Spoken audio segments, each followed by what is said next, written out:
Palang araw guys, another client na naman tayo, Toyota Fortuner pa rin. Ayan na yung maingay, tumunog na siya.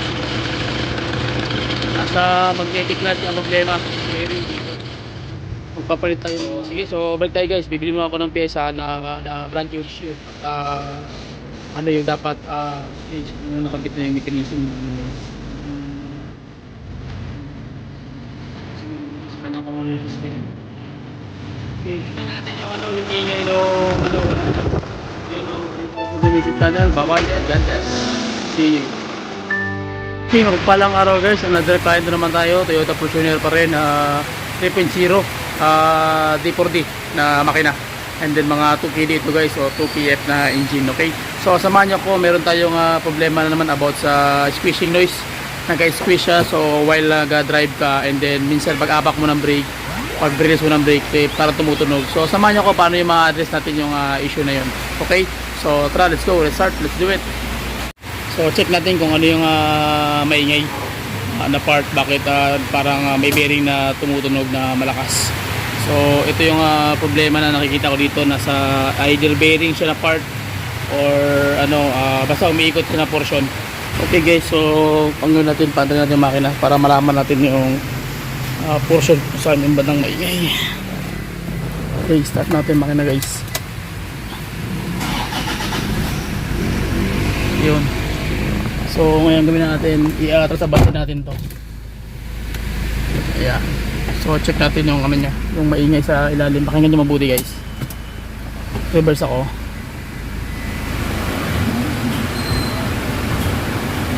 Ayan.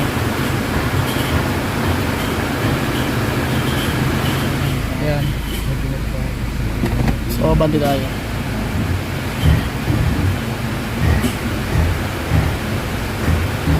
Narinig nyo yung ingay guys. So gawin natin, kukuha ko ng tao doon, pakiramdaman natin kung saan talaga maingay sa ilalim. Okay, okay guys, so ilalim tayo. Ayan. Sa ilalim, pakinggan natin yung maingay. Kaya atras! Ayun.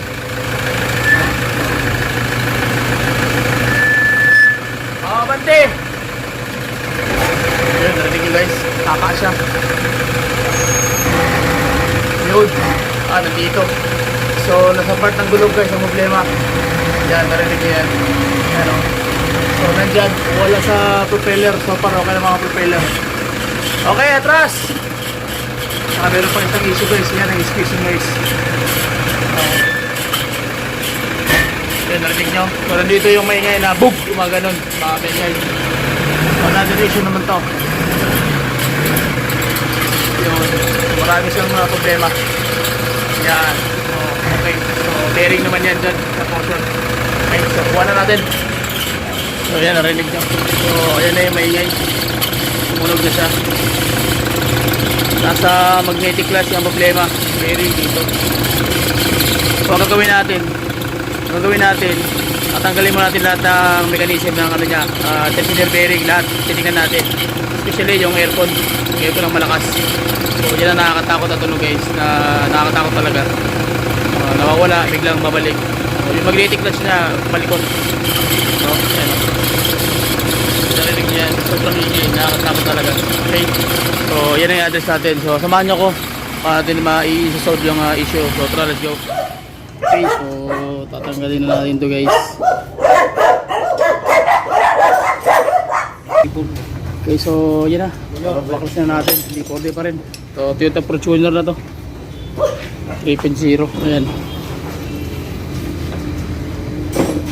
let's go. So team Cars Clean TV, ayan o, stick, talagang gugwapo naman nila, pogi, walang labis yan, walang pula. So rescue team, kailangan natin ang labis na lang.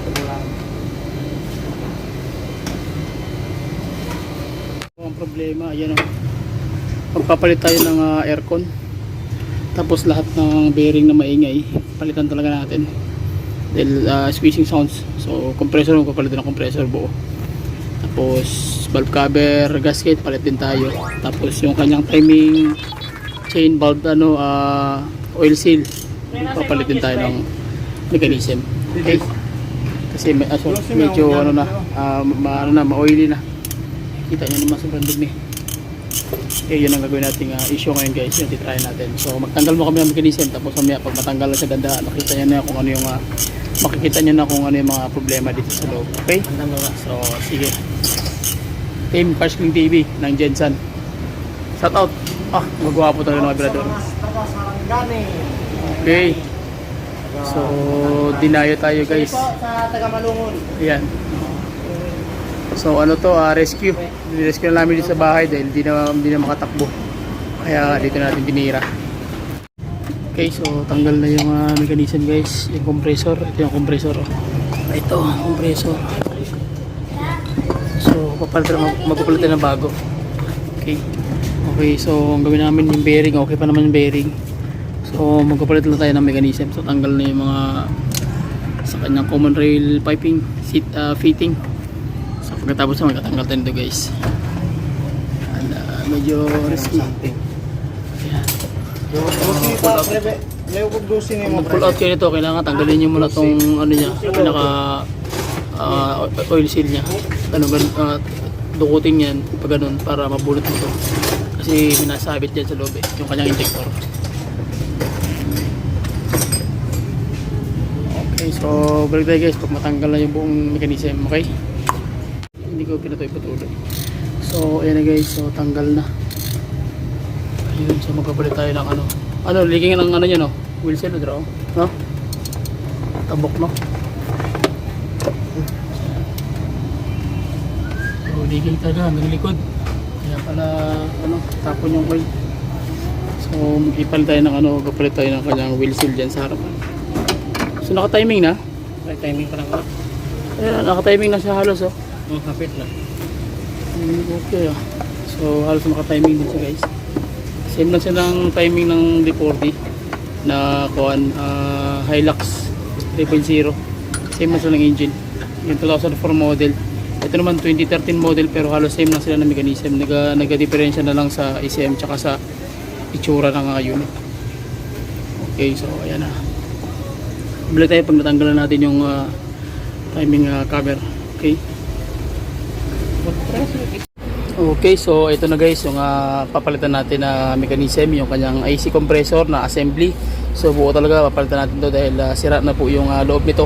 Meron na siyang singaw na nagmumula dito. Kita nyo naman, nag-umiiyak. So dito dumadaan yung kanyang pressure. Tapos yung sa kanya na mga tensioner tooser na assembly, ganun din. So magpapalit tayo ng bago na rin ipapalit natin. Okay? Para sureball talaga na wala nang problema. Kasi nagkakaroon dito, once umaandar yung ito yung tumutulak, ito. Kumaganon yan, maatras sa bante. So maririnig mo, tutunog to dito banda sa loob.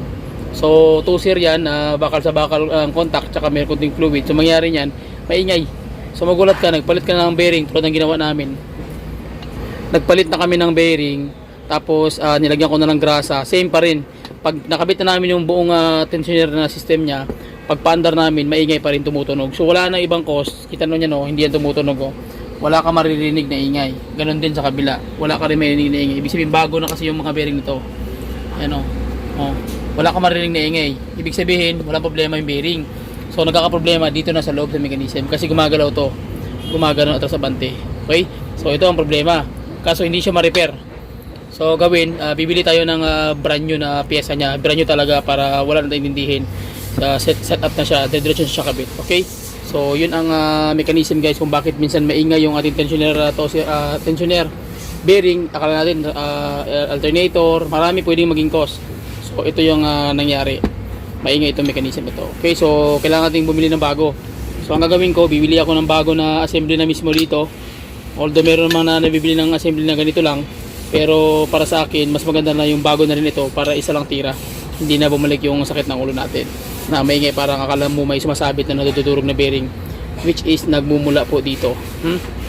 So yun ang makaramihan na maingay, especially akala mo alternator, yung pala tawag niyan, akala mo alternator, nagpalit ka na, siyempre ang nangyari, nagpalit ka na ng bearing, ganun pa rin. So nandito po yan sa kanyang mechanism assembly. Okay, so yun ang problema na dapat natin ma-address yung concern. So sige, so balik tayo guys, bibili muna ako ng pyesa na brand new para yun ang ipapalit natin. So okay, so yun lang muna, hanggang dito naman tayo guys. So balik tayo after makabili ako ng pyesa. Okay, so nakabili na tayo ng ano guys, ng brand new na pyesa. So ito yung compressor, yan, bagong bago. Ito naman yung assembly na tensioner tooser bearing, tsaka yung kanyang tensioner, yung bearing niya na mismo, center. Okay, so buksan natin itong brand new guys. Gilid ka muna, yan. Yan natin yung motor. Uy, bagong bago nga. So ayan, kanya naman, bagong bago. So ito yung compressor niya guys. Wait lang, buhatin ko muna. Okay, so ayan na siya guys. Yun, ito yung luma niya. So same sila ng setup, pati yung mga butas parehas lang sila halos. So bagong bago yung compressor natin. Okay, so wala pang oil yan. And then bumili na rin ako ng assembly. Yun, wait lang, tanggalin ko muna guys. Okay, so ito na yung tensioner tooser assembly. Wait lang, naka-plastic pa. So ayan na siya. Yun o, bagong bago. Kasama na yung bearing, nakasama na siya, naka-built-in na siya. So makikita nyo, hindi siya pwedeng i-repair kasi nga naka-built-in na mismo sa loob to. So pag kinabit mo na yan, set up na yan siya. So ayan yung luma niya guys. Ito. Ayan. So ito naman yung bago. Yan. So ito, nagkakalaga ito ng mga 5,000 to 6,500 ang isang set nito. So, kung sa genuine niya, nasa mga 7,500 po yung presyo. Medyo mahal. So ito na ikakabit natin. And then bumili na rin ako ng brand new na rin na tensioner bearing sa center. Ayan. So meron na siyang bearing na double bearing nasa loob na. Okay, so ayan, kakabit na lang yan guys. At least set up na siya. Okay na. Yun, so yun lang. So mamaya konti, punta tayo dun sa engine. Check na natin kung paano siya ikakabit yun. Okay, so mahalaga makuha nyo lang yung basic pointers kung ano yung dapat palitan, ano yung dapat gawin, at yung mga basic pointers talaga na tirada kung paano siya paano siya ikakabit at paano siya tinanggal, at ano dapat ipalitan na piyesa, at ano yung issue, at ano yung dapat gawing tira para ma-address lahat ng problema. Okay, so sige, doon tayo guys sa kabila, sa may engine bay tayo. Let's go. Okay, so ayan na guys, dito na ikakabit na natin dandahan yung mechanism. So nakabit na yung tatawag na ano, na wheel seal. Tapos mamaya balik tayo pag makabit na yung kanyang ano, yung tensioner tooser, yung tensioner bearing, tapos yung compressor, yung aircon. So diretso na yan si guys. Okay, so sino ba mga operador natin? So shout out sa ating mga operador. Shout out sa mga nanonood. Maraming salamat sa pagsubaybay sa Cars Click. Yun, good. Okay. So Brad, ano masabi Brad? Okay lang. Okay, ingay ng mga aso guys, maingay. Okay, so sige, tapusin na natin to. Balik tayo guys, makabit na natin lahat ng buong mechanism. Pati yung timing niya, titingnan natin kung paano i-set up yung timing para makuha nyo yung tamang timing nito. Okay? So sige.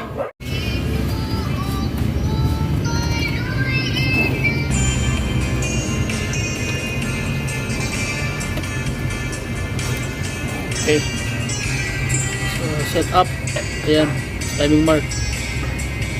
Okay,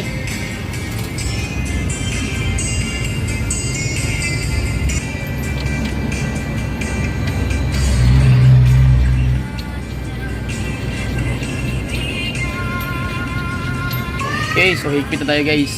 Yan, kailangan may kontra dun, 30. Yan. Okay, hubong ha. Yun. Okay. So, timing, balik ang timing. Balik timing pre. Paingon na rin. Balik pa. Pagtapos nyo maghigpit, ibalik nyo yung timing sa setup. Yan. Lumay lang. Ito pa, konti na lang. Okay, dahil lang. Dali lang kayo. Dali na lang. Yun. Okay. Ayan guys. Timing. Ayan pa, may timing yan yung gatla. So mamaya doon tayo mag-usap katapos natin malagay yung belt. So dito, meron yung timing yan. Ayun, naka-timing na yun dyan. So, hindi nakamali nito. Kaya bago kayo magtanggal, ang tip nyan, kailangan i-timing nyo muna dito bago kayo baklas. Okay, para hindi kayo malito. Yan mga basic pointers yan guys. Okay, so gawin natin guys. Magkakabit na tayo ng mechanism. Yung kanyang tensioner dito. Yung timing belt. Tapos, yung tooser doon mismo sa mechanism niya, at dito rin So balik tayo pag magkakabit na tayo. Okay? Okay, so kapitan natin yung guys, yung belt. Bilang konti, check natin yung tamang timing para dire-diretso na. So napasok na rin natin yung kanyang tuser, yung kanyang hydraulic tuser. Ayun, para dun sa timing timing bearing. Ayan na. Okay, so timing na Brad. So, okay, so ito na yung setup ng timing guys. Ayan. Ayan, ito. Tapos doon din sa lalim.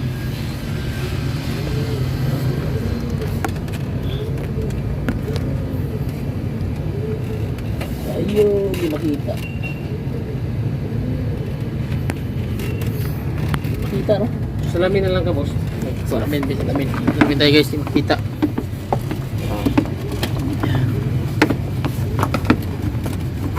Ayan. So, kailangan tayo gumamit sa salamin guys. Ayan, makita nyo. Ayan, o. Ayan, o. So, kailangan sa full talaga siya. Ayan, o. Ayan, o. Yung kita nyo yung marking na yan. Merong kanal yung ano niya, yung kanyang bakal tatapat doon sa tatawag na arrow. So yan yung timing niya. Pag na-timing mo na yan dito, ito okay na to, setup na to, yan, higpit na. Saka mo na to hihilain. Okay? So sige, timing na yan. Yan ang timing setup. So ato si kuha niya yung basic pointers. Sige. So hihilain na, saka mo na siya hihilain. Okay, so setup na siya. Yun. Yan na siya guys. So hila na siya, nakabit na rin yung lahat ng system. Yan, yun, hit na, okay na. So magkakabit na tayo ng yung assembly na tuser. Yung ito guys, kakabit na natin yan, dire-diretso na, set up na yan, okay? So sige, balik tayo pagkatapos. Okay, so nakabit na yung mechanism ng guys, yung kanyang tensioner tuser assembly. So doon din kakabit yung kanyang alternator mechanism. Ayan. So brand new na siya. So timing na, set up na yan. So magkaka-cover na lang tayo dyan. Tapos yan. Okay.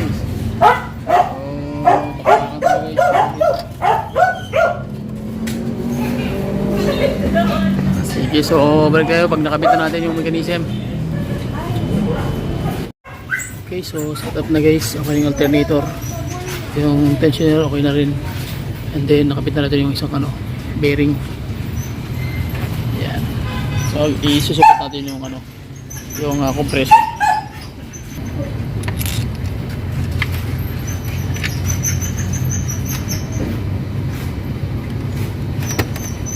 Okay.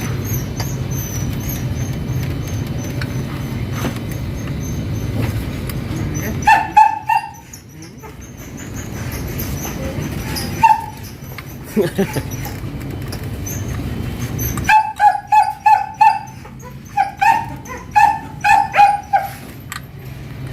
shout out ang ating mga birador.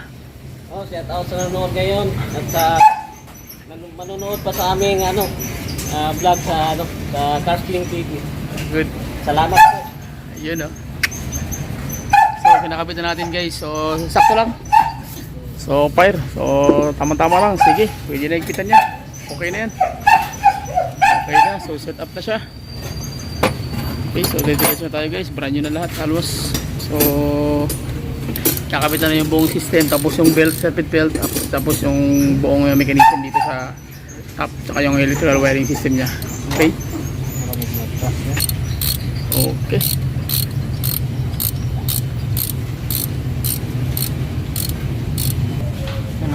So, ayan na guys. Lapit na matapos. Sige, balik tayo pag nakabit na. Boom.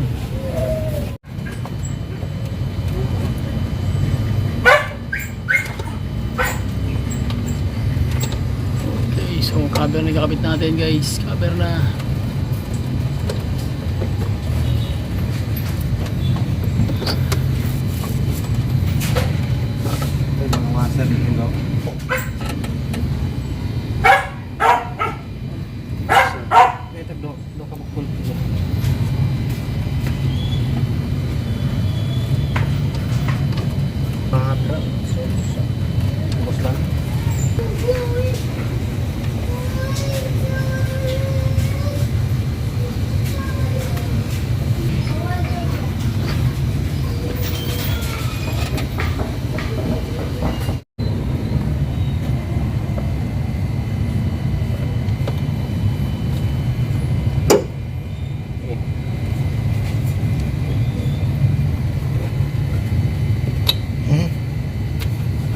down sa na dito.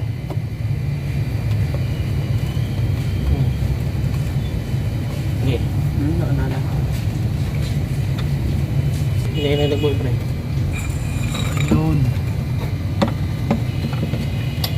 Yun. Now, check daw. Okay, tapos crankshaft. Ayan. Okay. Belt tensioner yung bago. Alternator, okay.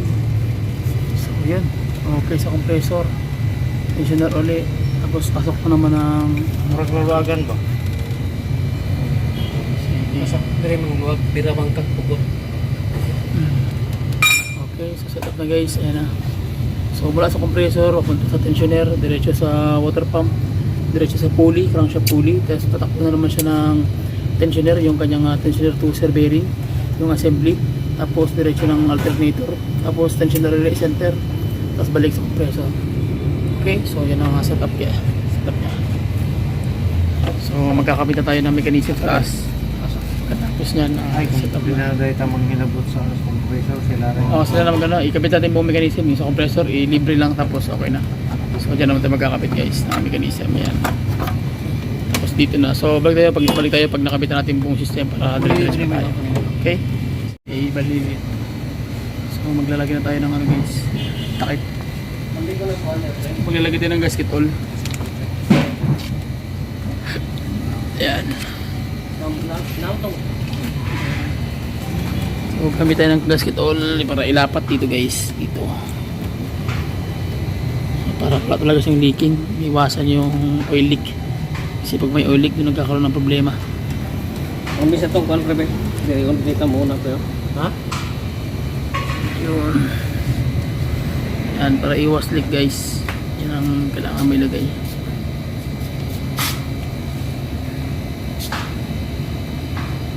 So hanggang dire-diretso hanggang doon pag ganun. Okay. So yan.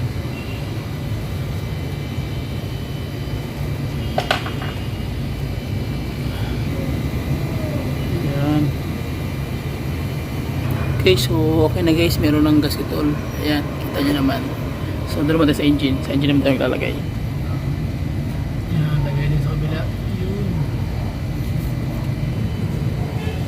So malaking tulong. Okay, so balik tayo guys pag natapos ang paglagay buong system. Akpol ka lang maglaban dyan. So almost done na guys. Para iwas leak.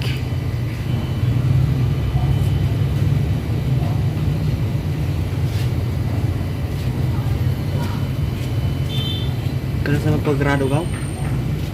Bibis. Dungan ka.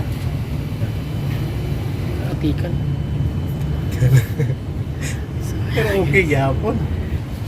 So okay na guys. Ulit sa pre.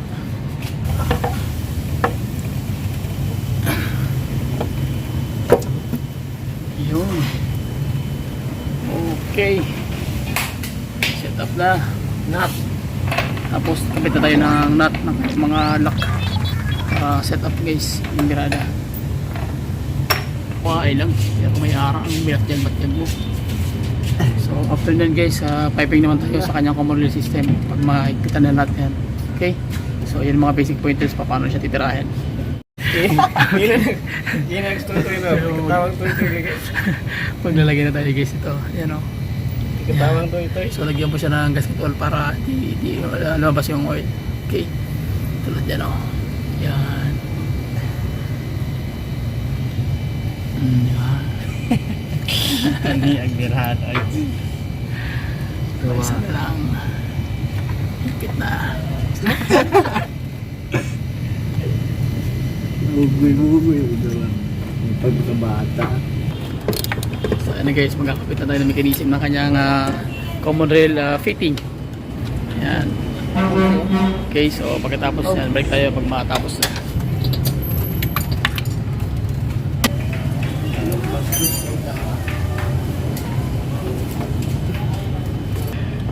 Okay, so ayan na, number 2 o number 1. So konti balik tayo pag natapos na guys.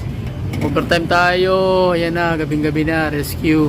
Mahalaga matapos to. Kung dito matapos ngayon, bukas na papaandar na to guys. Mahalaga makuha nyo lang yung basic pointers kung paano trahe ng Toyota 3.0 na Toyota Fortuner na 1 kg FTB engine. Okay?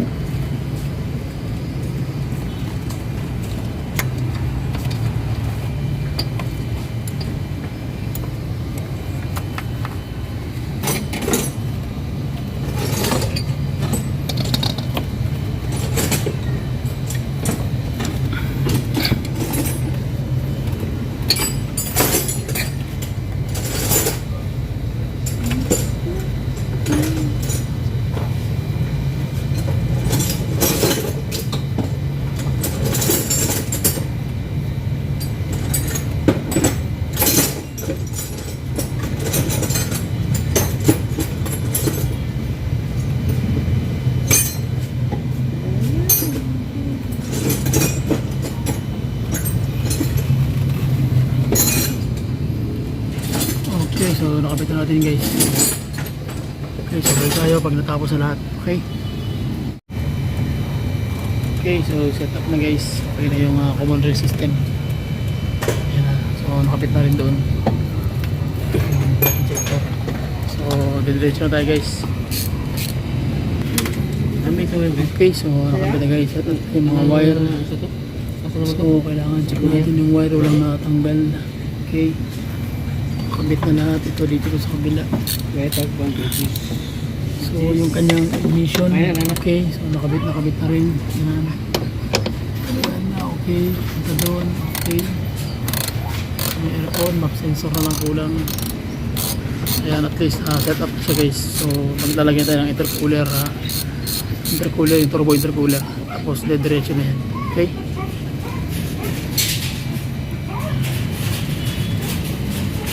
Okay.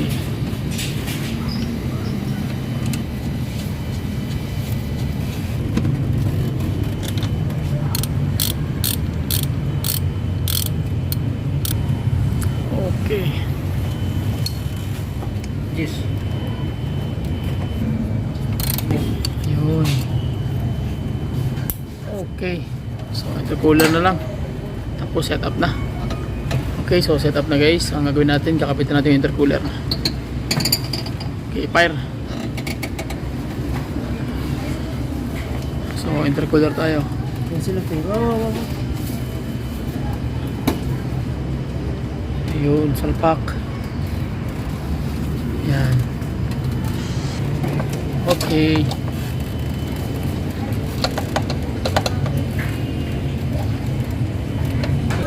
Okay, so salpak na guys. Ito. Yan. Diyan. Huwag kang matakot. Ay. Ang matakot. Kuhag. Oh, so ulay set up na, tagas, guys. duha ka po kaya tunusong payo. Yan.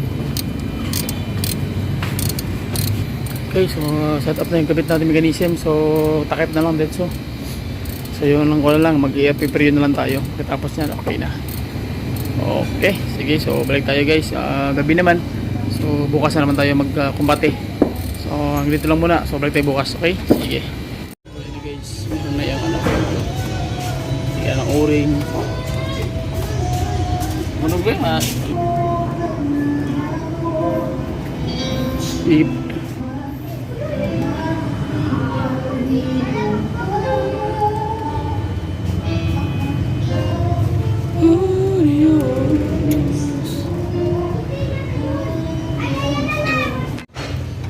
Okay, so yan na guys, set up tayo. Pwede ng battery.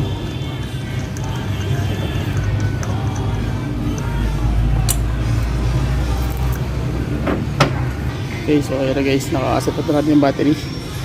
Set up na rin doon. So nakote papanda rin na natin para diretso tayo.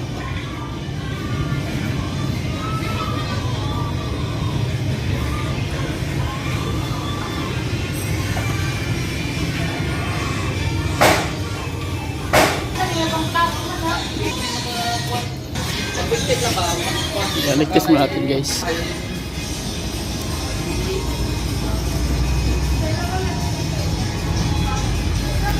Ligtis.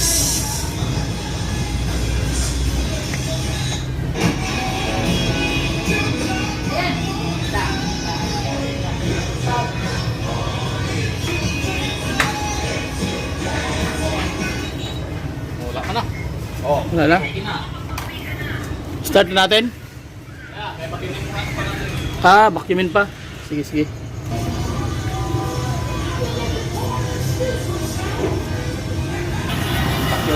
So, vacuum natin. Antagin natin ang vacuum, guys. Ayan. So, after lang setup, saka natin papanda rin. Okay, so yung pa rin basic pointers pa rin, guys, sa sistema. So, balik tayo pag okay na, okay? Sige. Okay na, guys, na-setup na natin. Siyempre yun, okay na rin, nalagyan na rin yan. So, gawin natin, papaanda rin natin for final para malaman natin yung tira natin kung okay ba. Okay? So, tara, paanda rin na natin para okay na yung tira.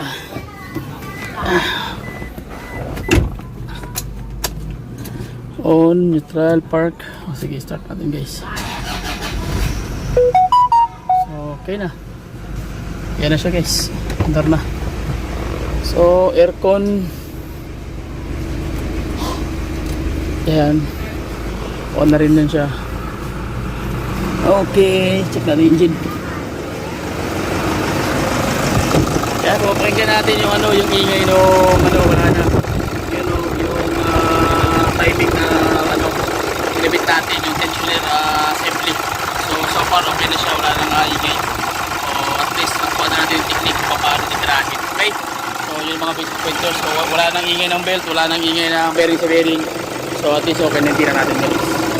So, okay, so ngayon gawin natin, yun lang. So at least nakuha natin problema. Sige.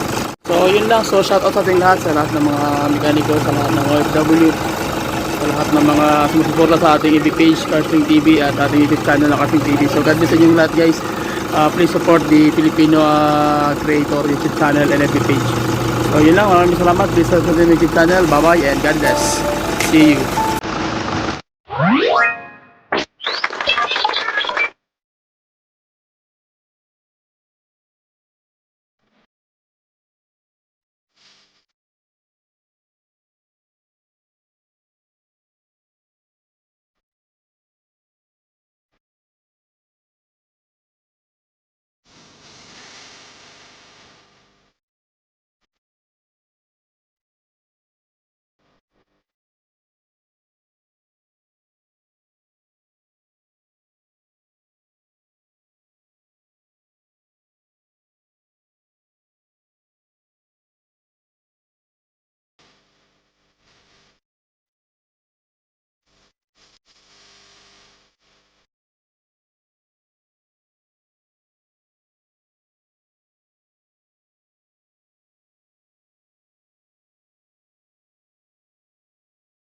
What?